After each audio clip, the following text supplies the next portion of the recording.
আসসালামু আলাইকুম, ওয়েলকাম সবাইকে আজকের টপিকে। আমার পেজটি যেহেতু স্বাস্থ্য এবং রোগ সম্পর্কিত একটি পেজ, তো আমি আজকে বেসিক ভিডিও হিসেবে স্বাস্থ্য সম্পর্কিত আলোচনা করব। তো আমাদের আজকের টপিকের নাম হেলথ। তো প্রথমে আমরা জানব হোয়াট ইজ হেলথ। হেলথ বলতে আমরা বুঝি, এখানে ডেফিনেশন দেওয়া আছে, health refers to the complete wellbeing of a person in physical, mental and social aspects. It is not just the absence of disease or ইনফার্মিটি। আবার ওয়ার্ল্ড হেলথ অর্গানাইজেশনের according to the World Health Organization, health is a state of complete physical, mental and social well-being and not merely the absence of disease or infirmity. এটার বাংলা অর্থ এরকম হচ্ছে, শুধুমাত্র রোগ বা দুর্বলতা না থাকাই নয়, বরং শারীরিক, মানসিক, সামাজিক দিক থেকে সুস্থ অবস্থাই হলো স্বাস্থ্য। স্বাস্থ্য বলতে কিন্তু আমরা শুধু শরীরের দিকটাই লক্ষ্য করব না, আমরা এখানে লক্ষ্য করব আমাদের মানসিক স্বাস্থ্য, সামাজিক স্বাস্থ্য। কারণ একজন ব্যক্তি যখন শারীরিকভাবে, মানসিকভাবে এবং সামাজিকভাবে সুস্থ থাকেন, স্টেবল থাকেন, তখনই আমরা কিন্তু একজন ব্যক্তিকে সুস্থ ব্যক্তি বলে আখ্যায়িত করতে পারি। আচ্ছা, আমাদের পরের পয়েন্ট হচ্ছে কি, এখানে আমরা আলোচনা করব মেইন কম্পোনেন্টস অফ হেলথ। হেলথের কিছু উপাদান রয়েছে। তো সেই উপাদানগুলো হচ্ছে physical health, mental health and social health. Physical health হচ্ছে the proper functioning of all body organs and being free from diseases and weakness. It includes strength, energy and fitness. এখানে বলা হচ্ছে, যখন একজন ব্যক্তির বডি অর্গানগুলা কোনো রকম দুর্বলতা বা কোনো রকম অসুস্থতা ছাড়াই, কোনো অসুবিধা ছাড়াই প্রপারলি কাজ করবে বডির অর্গানগুলা, সেটাকে বলা হচ্ছে ফিজিক্যাল হেলথ, মানে শারীরিক সুস্থতা। এবং এটার মধ্যে ইনক্লুড আছে রোগ প্রতিরোধ ক্ষমতা, নিজের শারীরিক শক্তি এবং ফিটনেস। তারপর হচ্ছে মেন্টাল হেলথ। মেন্টাল হেলথ হচ্ছে a state of emotional and psychological well-being where an individual can handle stress, make decisions and maintain emotional balance.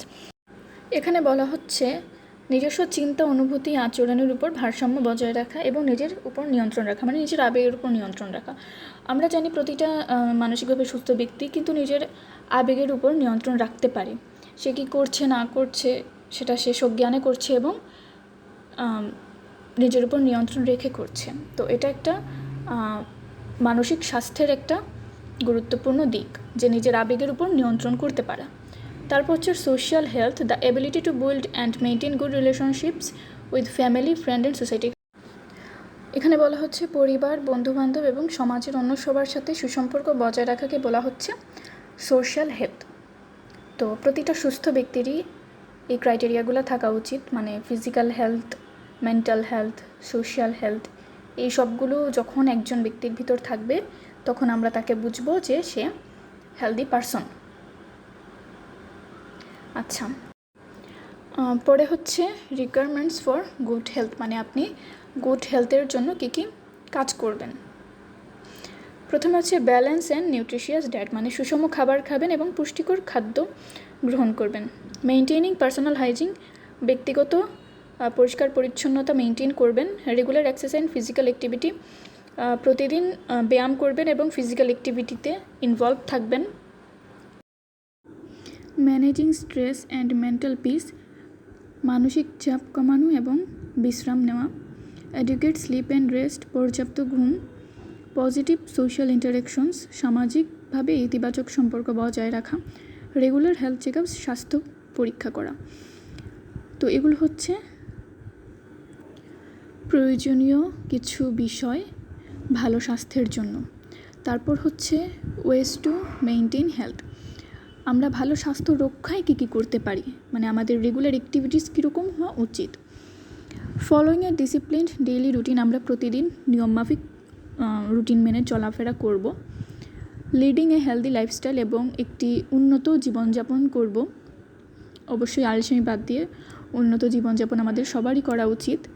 Avoiding harmful habits like smoking or drug use, মানে যেগুলো আমাদের স্বাস্থ্যের ক্ষতি করে সেই সব ক্ষতিকর জিনিস হতে আমাদের দূরে থাকা, যেমন ধূমপান কিন্তু অবশ্যই আমাদের স্বাস্থ্যের একটি বিরাট ক্ষতি করে।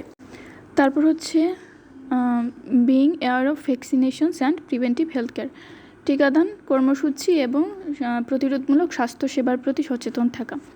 আমাদের সকলেরই উচিত ভ্যাকসিন নেওয়া, কারণ ভ্যাকসিন নিলে ডিজিজ হওয়ার পসিবিলিটিটা কমে আসে। আচ্ছা, তারপর হচ্ছে staying informed and educate about health issues.